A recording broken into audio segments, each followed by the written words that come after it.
各位打工仔，你哋好，我係 Nicky 小何。收稅單嗰陣咧，個心會唔會痛一痛？嗱，月薪3萬到6萬，嗱話高唔高，話低唔低啊？但係你每次交稅要成幾千，甚至過萬，即係等於白白咧幫政府打咗成半個月工喎。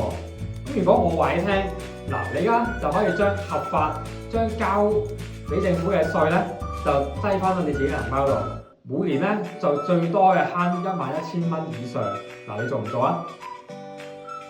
好啦，方法好簡單嘅啫，就係善用政府嘅扣稅三寶啦。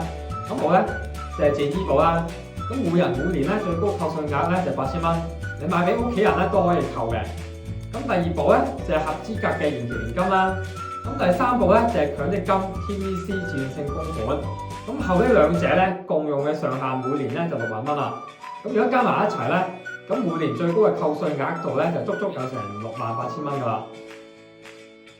好啦，咁啊同你計一計啦。咁月薪3萬，咁年薪36萬啦。供款三寶咧，咁應繳稅款咧就直接咧就由16200蚊就降到去6800蚊啦。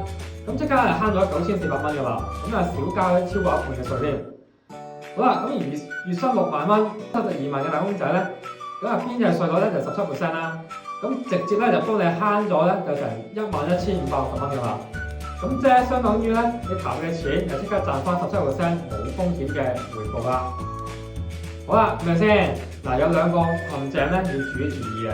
咁第一啦，就係年金同埋 TVC 嘅錢咧要鎖65歲先可以拎得到出嚟啦。咁而如果幾年之內咧要買樓或者急住要用嘅朋友咧，就千祈唔好盲目咁填啦。咁第二啦，扣稅額咧就唔等同係退稅嘅金額喎。咁實際慳到幾多咧，就睇翻你嘅邊際嘅稅率啦。好啦，咁記住啦，課稅年度咧就係3月3號咧就結束噶啦。如果想慳稅啊，就要趁早噶啦。好啦，如果你想我幫你去計一計邊個合適嘅扣稅方案啱你嘅咧，咁你可以留言加1，咁或者咧就入群啦。咁或者咧你係 click 翻資訊欄嘅連結，咁我Nicky小何啦。